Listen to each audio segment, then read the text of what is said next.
성경 말씀은 갈라디아서 6장 6절에서 10절까지 말씀을 교독하겠습니다. 우리 갈라디아서는 신약 성경 308쪽이 되겠습니다. 제가 먼저 6절을 읽겠습니다. 가르침을 받는 자는 말씀을 가르치는 자와 모든 좋은 것을 함께 하라.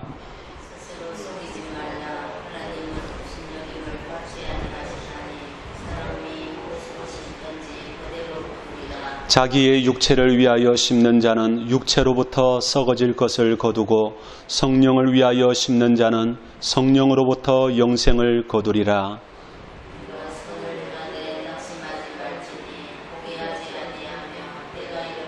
같이 읽습니다. 그러므로 우리는 기회 있는 대로 모든 이에게 착한 일을 하되 더욱 믿음의 가정들에게 할지니라. 아멘.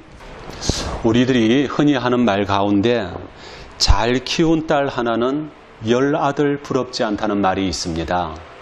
이것과 비슷하게 좋은 동력자 한 사람은 10가지의 선물과도 비교할 수 없을 정도로 참 귀하다 하고 이야기할 수가 있겠죠. 이 말은 한 사람의 동력자는 어떤 것과도 비교할 수 없는 큰 힘과 위로가 된다는 것을 말하는 것입니다. 여러분, 동력자가 무엇입니까? 동력자라는 것은 함께 일하는 사람을 일컫는 것입니다. 성경 말씀에서는 동력자를 고린도후서 1장 24절에 가면 너희 기쁨을 돕는 자라고 했습니다. 그리고 골로새서 4장 11절 말씀에 가면 하나님의 나라를 위하여 함께 역사하는 자라고 했습니다. 여러분, 동력자가 필요한 이유가 무엇입니까?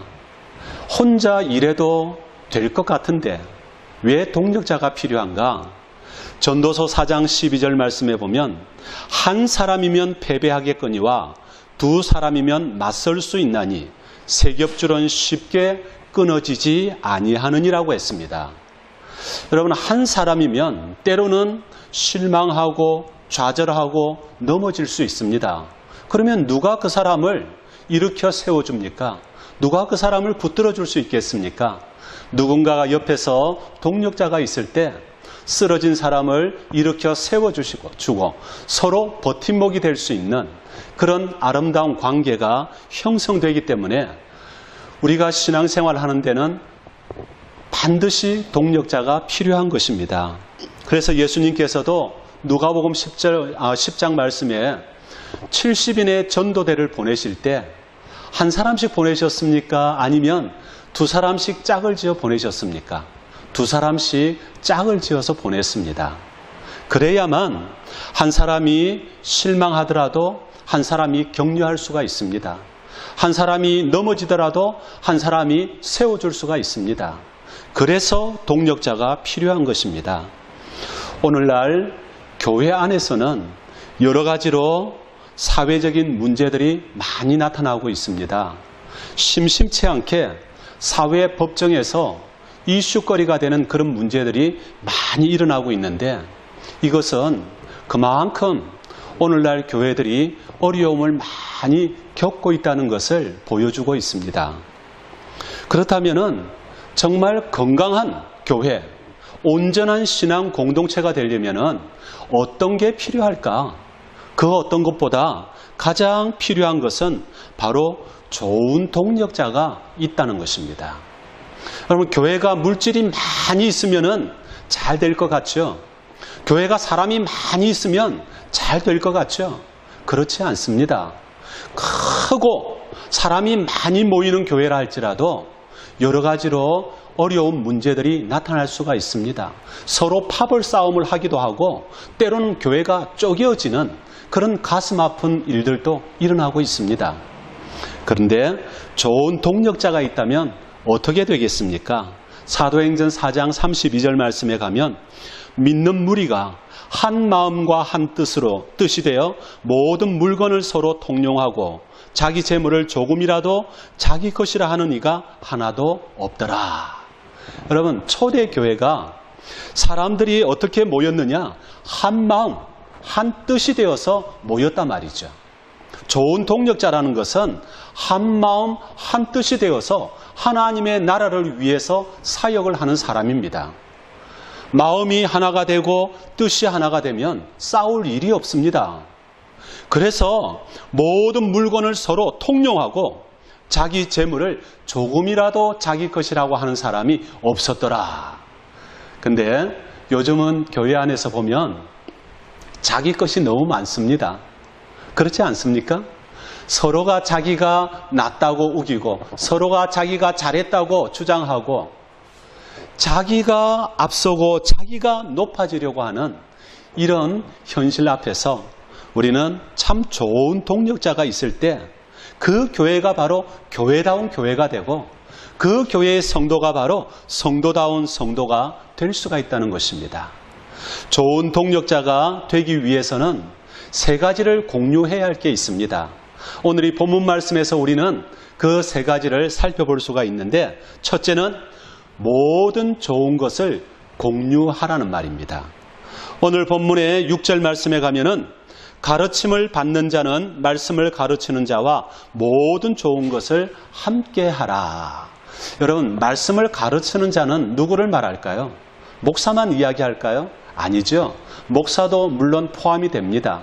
그러나 구역장도 가르치는 자가 될 수가 있고 또는 다른 어떤 모임의 리더도 가르치는 자가 될 수가 있습니다. 중요한 것은 우리가 가르침을 받는 자와 가르치는 자가 서로 모든 좋은 것을 공유해야 합니다. 좋은 것을 함께 나누어야 한단 말이죠. 요즘은 이제 자꾸 옛날로 돌아가려고 하는 어떤 그런 마음이 좀 많습니다. 그래서 물건도 이제 앤틱 수준, 옛날 고대의 그런 어떤 모습들, 그런 것들을 좋아하죠. 여러분, 라디오가 있지 않습니까? 지금은 스마트폰이 있어가지고 필요가 없다 그러는데 이 매니아들은요, 라디오를 수집을 해요. 수집을 하는데 작은 라디오 하나도 어이구, 이게 어떤 거는 몇백만 원 가는 게 있더라고요. 그래서 이야, 참 대단하다. 참 대단한 열정이다. 그런데 최고급 라디오를 내가 갖고 있다고 한번 생각을 해보십시다. 그런데 라디오를 틀었어요. 주파수가 맞지 않으면 어떻게 되겠습니까? 아무런 방송도 들을 수가 없는 무용지물이 될 수밖에 없는 것입니다. 사람은 각각이 가지고 있는 주파수가 있습니다. 그 주파수가 서로가 맞을 때에 서로 대화가 되고 서로 이야기가 되고 서로 교제가 되는 것입니다. 그런데 주파수가 맞지 않으면 서로 소통이 되지 않습니다. 주파수가 서로 일치한다는 말은 무슨 말입니까? 모든 좋은 것을 공유한다는 것을 의미합니다. 여기에서 좋은 것은 무엇일까? 그것은 물질일 수도 있고 또는 영적인 신앙의 모습일 수도 있습니다. 구약시대에는 레위인들이나 제사장들은 자기의 재산이나 자기의 어떤 소유가 없습니다. 그래서 백성들은 자기들의 재산을 가지고 11조를 내어서 그 제사장과 레위인들이 먹고 살아갈 수 있도록 그들에게 모든 것을 공급을 해줍니다. 이와 마찬가지로 오늘날 사역자들은 자기의 것이 없기 때문에 성도들이 십시일반 헌금하는 걸 가지고 그 사역자의 생활비를 감당하고 또는 교회를 운영해 나가는 것입니다. 이와 같이 물질로 함께하는 것, 정말 이 사역자가 또는 저분이 얼마나 힘들까 어려울까 하는 것을 깊이 생각하면서 살펴볼 수 있는 마음, 그게 바로 함께하는 거예요. 뿐만 아니라 영적으로도 함께해야 합니다. 여기서 함께한다는 것은 포괄적인 의미인데 때로는 고난을 당할 때 가르치는 자가 어려운 가운데 있으면 가르침을 받는 성도들이 하나가 되어서 그 어려움의 짐을 나누는 것입니다. 기쁨도 나누는 것입니다. 슬픔도 나누는 것입니다. 이게 바로 모든 좋은 것을 함께하는 것이죠. 이게 바로 주파수가 통일되어야만 가능한데 어떻게 우리가 각자가 가지고 있는 주파수를 하나로 통일할 수가 있겠습니까? 그것은 바로 예수 그리스도 안에서만 가능한 것입니다. 그리스도 안에서 연합이 가능하고 그리스도 안에 들어가면은 각각 다른 주파수가 예수 그리스도 안에서 하나로 통일됩니다. 그래야만 그것이 좋은 동력자가 되는 것이죠. 고린도전서 12장 27절 말씀에 너희는 그리스도의 몸이요 지체의 각 부분이라고 했습니다. 그리고 골로새서 2장 19절 말씀에 온 몸이 머리로 말미암아 마디와 힘줄로 공급함을 받고 연합하여 하나님이 자라게 하심으로 자라느니라. 여러분, 예수 그리스도가 아니면은요 우리는 하나 될 수가 없습니다. 제가 아침에 운동을 할 때 보면 이제 그 운동장에 연세 드신 분들이 많이 모여 계세요. 그런데 연세 드신 분들이 몇 분이 모여서 한 번은 보니까 막 언성을 높여서 싸우더라고요. 별것 아닌 문제예요. 신발 문수가 얼마고 발이 얼마고 이것 가지고 막 싸워요. 그걸 보면서 그래 저거 별것 아닌 문제인데 저것 가지고도 싸우는데 오늘날 교회 안에서 분쟁이 일어나고 다툼이 일어나는 것은 참 이해할 수가 있다. 그런데 안타까운 것은 왜 그런 다툼이 일어나느냐? 그리스도 예수 안에 들어가지 않으니까 그렇습니다. 예수 안에 들어가 버리면요 하나가 됩니다. 여러분, 철 조각들이 있습니다. 철 조각들이 모양이 각각 다릅니다. 그런데 이게 용광로에 들어가서 녹아버리면 어떻게 되죠? 센 물로 녹아서 하나가 되어서 나오는 거예요. 그래서 새로운 것을 만들어 나가고 새로운 것을 창조해 나가는 것처럼 우리 성도들은 그리스도 안에 들어가서 하나가 될 때 그때 비로소 모든 좋은 것을 공유할 수 있는 신앙의 주파수가 하나가 되는 것입니다. 그래야만 좋은 동력자가 될 수가 있습니다. 여러분, 모든 좋은 것을 함께 공유함으로써 좋은 동력자가 되시기를 부탁드립니다. 두 번째는요, 영적 원리를 공유해야만 좋은 동력자가 될 수가 있습니다. 6절과 7절과 8절 말씀이죠. 스스로 속이지 말라. 하나님은 업신여김을 받지 아니하시나니 사람이 무엇으로 심든지 그대로 거두리라. 여기에서 무엇으로 심든지 그대로 거두리라, 이게 바로 영적 원리입니다. 우리가 성경이 아니더라도 사람들은 흔히 그런 말 하지 않습니까? 콩 심은 데 콩 나고 팥 심은 데 팥 난다. 이 말은 자기가 하는 대로 결과가 나온다는 말입니다.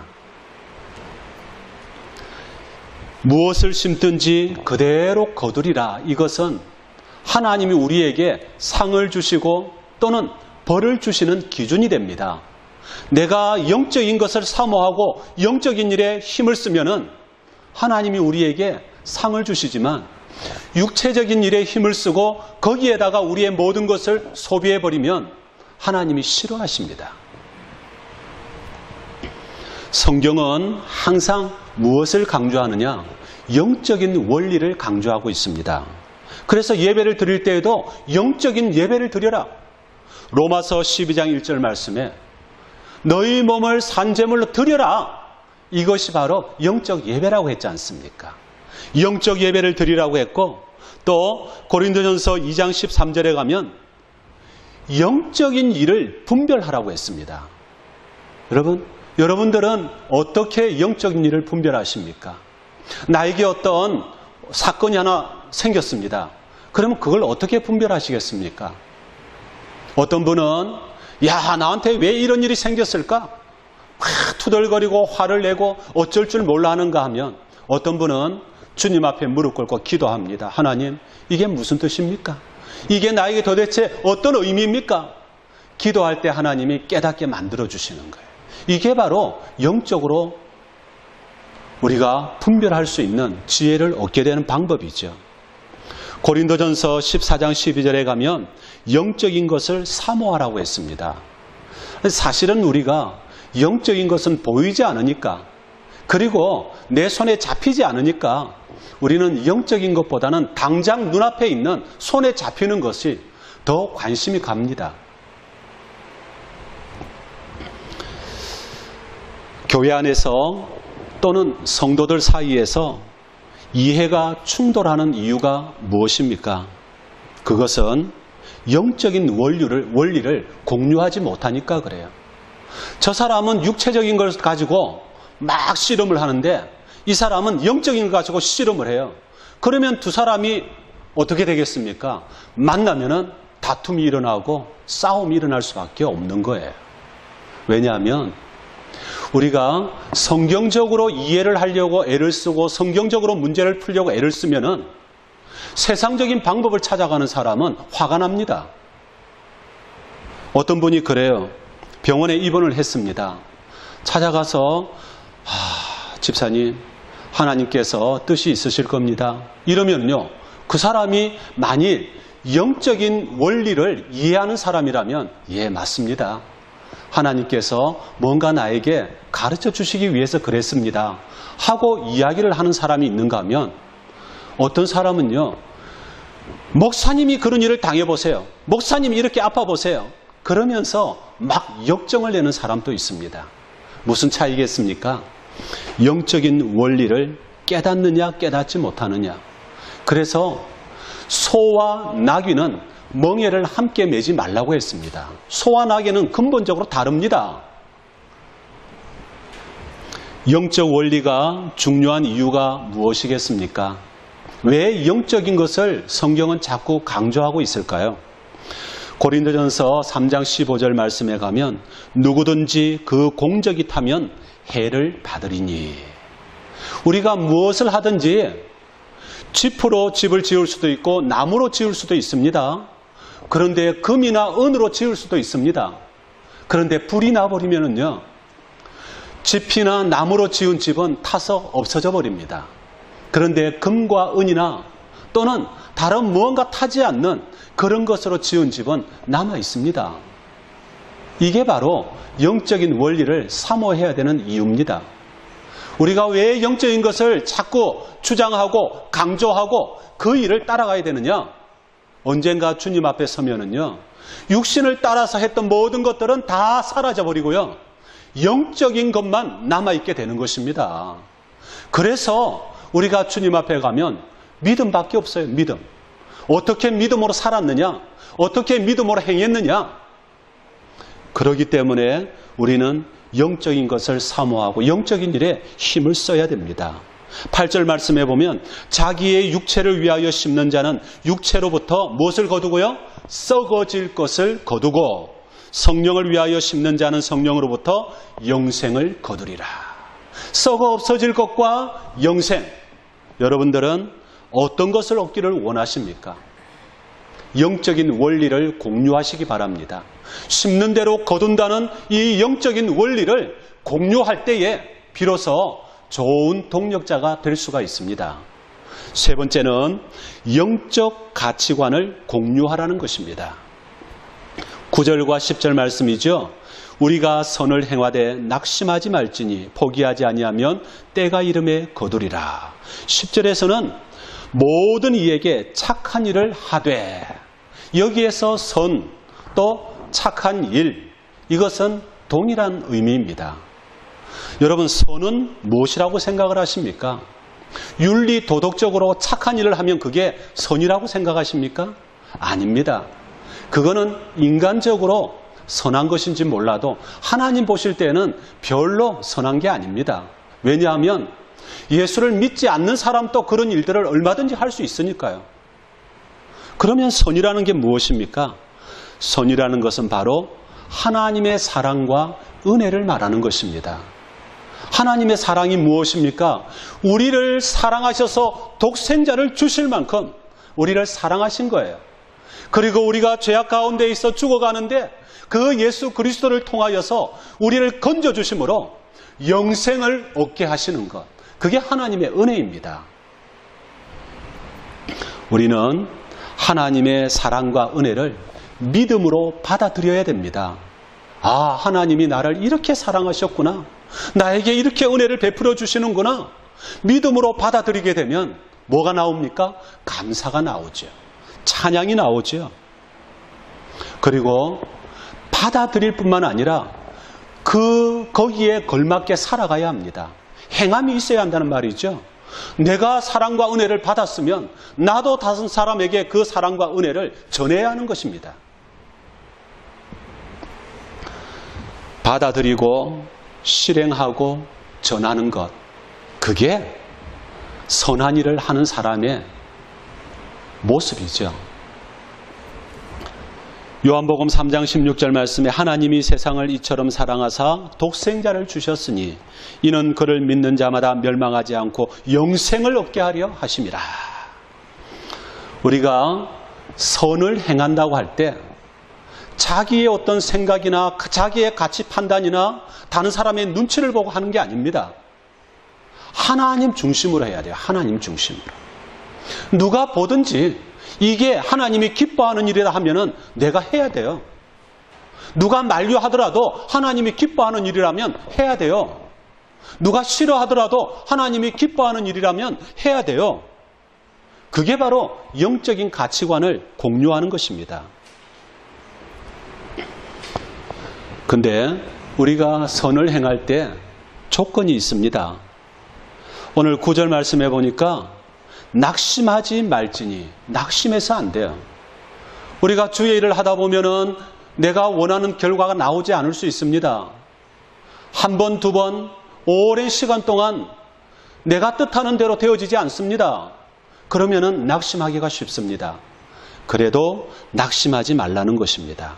그리고 포기하지 말라고 했습니다. 그래도 하던 일을 계속하고, 그래도 선을 행하고, 그래도 복음을 전하고, 그래도 믿음 생활 잘 하면은 때가 이르면 거두리라. 결과물이 나온다는 말입니다. 이게 바로 영적 가치관을 공유하는 사람들에게 주어지는 조건이죠. 그 대상은 누구입니까? 모든 사람이라고 했습니다. 10절 말씀에 가니까 우리는 기회 있는 대로 모든 이에게 착한 일을 하되 그리고 더욱 믿음의 가정들에게 할지니라. 여러분, 기회 있는 대로라는 말이 무슨 말입니까? 때를 얻든지 못 얻든지 선한 일을 하라. 하나님의 사랑과 은혜를 전해라. 하나님의 사랑과 은혜를 실천해라. 때를 얻든지 못 얻든지. 우리가 지금 남편이 실직하고 가정이 경제적으로 너무 어렵습니다. 그래서 가정이 조금 형편이 나아지면 우리가 봉사도 하고 헌신도 하겠습니다. 천만에요. 성경이 원하는 건 그게 아닙니다. 비록 하기가 어려운 상황이라 할지라도 내가 선을 행하는 일에 적극적으로 나설 때 때가 이르면 하나님이 모든 문제를 풀어주신다는 거예요. 열쇠는 하나님에게 있습니다. 때문에 우리는 사람들에게 때를 찾지 말고 항상 선을 행하고 하나님의 은혜와 사랑을 전해야 하는 것이죠. 특별히 모든 사람에게 전하면서 그 이후에 특별히 누구에게 전하라? 믿음의 식구들에게 전하라. 교회가 있지 않습니까? 구제 헌금을 참 많이 해요. 이제 어떤 큰 교회들은 구제 헌금을 참 많이 하는데 제가 저때 한번 이제 기사를 한번 보니까요. 정작 그 교회 안에 있는 분은 굶주려 가지고 몇 주 동안 교회를 안 나왔는데 나중에 사회복지사가 가정을 찾아가 보니까 그분이 돌아가신 지가 벌써 일주일이 넘었더래요. 부검을 해보니까 일주일이 넘었더래요. 나중에 알고 보니까 이웃 사람들이 하는 이야기가 자녀들도 찾아오지 않고 먹지 못하고 그러니까 그래서 이제 굶어서 죽었다. 아사를 했다는 거죠. 그렇게 많이 가난한 사람을 돕는다고 하면서도 정작 자기 교회 안에 있는 성도는 굶어 죽는 그런 일이 있다니까요. 그러면 이게 그냥 웃어서 넘길 일이 아닙니다. 심각합니다, 지금. 디모데전서 5장 8절 말씀에 누구든지 자기 친족, 특히 자기 가족을 돌보지 아니하면 믿음을 배반한 자요 불신자보다 더 악한 자라고 했습니다. 선을 행하는 것은 때와 장소가 필요 없습니다.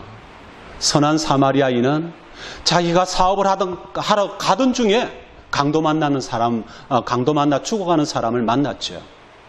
그 사람은 어떻게 했습니까? 적극적으로 그 사람을 치료하고 보호하고 데리고 가서 나머지 치료비까지 다 주고 그것도 부족하면 내가 돌아올 때 주겠다고 약속하고 자기의 길을 떠나게 되죠. 때와 장소가 없습니다. 영적인 가치관이 일치한다면 좋은 동력자가 됩니다. 좋은 동력자가 많아진다면 그 교회는 반드시 부흥하는 역사가 일어나게 될 것입니다. 여러분, 영적인 가치관을 공유하시고 하나님의 그 사랑과 은혜를 힘써서 사람들에게 실천하고 전할 수 있는 그런 믿음의 성도가 되시기를 부탁드립니다. 말씀을 정리하겠습니다. 비록 작은 교회라도 믿음의 동력자가 있다면 그 외형적인 자금은 신앙의 걸림돌이 될 수가 없습니다. 반면에 큰 교회라도 믿음의 동력자가 없다면 그것은 한순간에 무너져 버리는 모래성이 될 수도 있다는 것입니다. 동력자는 교회가 세워져 나가는데 아주 중요한 역할을 하는 사람이죠. 바울의 가는 곳마다 복음을 전하고 교회를 세웠습니다. 그런데 그 이면에는 누가 있었습니까? 바울을 돕는 동력자가 있었다는 것입니다. 좋은 동력자가 오늘날 필요합니다. 그러나 더 중요한 것은 내가 좋은 동력자인가 하는 것을 생각해 보아야 합니다. 모든 좋은 것을 함께 할 수 있는 그런 동력자인가 한번 생각해 보십시오. 나는 지금 세우는 동력자인가? 아니면 무너뜨리는 동력자인가? 좋은 동력자라는 것은 오늘 말씀에서 저는 3가지로 말씀드렸습니다. 신앙의 주파수를 공유해야 합니다. 모든 좋은 것을 함께 할 수 있어야 한다는 말입니다. 두 번째는 영적 원리를 공유해야 합니다. 영적인 것을 사모해야 한다는 말이죠. 세 번째는 영적 가치관을 공유해야 한다는 것입니다. 선한 일에 힘을 써야 한다는 뜻입니다. 지금 나는 어떤 동력자입니까? 오늘 말씀을 기억하시면서 이 하나님의 사랑과 은혜 안에서 연합하시기 바랍니다. 하나 되시기 바랍니다. 하나 예수 그리스도 안에서 하나 될 때에 우리는 좋은 동력자가 될 수가 있습니다. 그러므로 하나님의 기쁨과 자랑거리가 되는 바른 교회를 세워가는 좋은 동력자가 되시기를 예수님의 이름으로 축원합니다.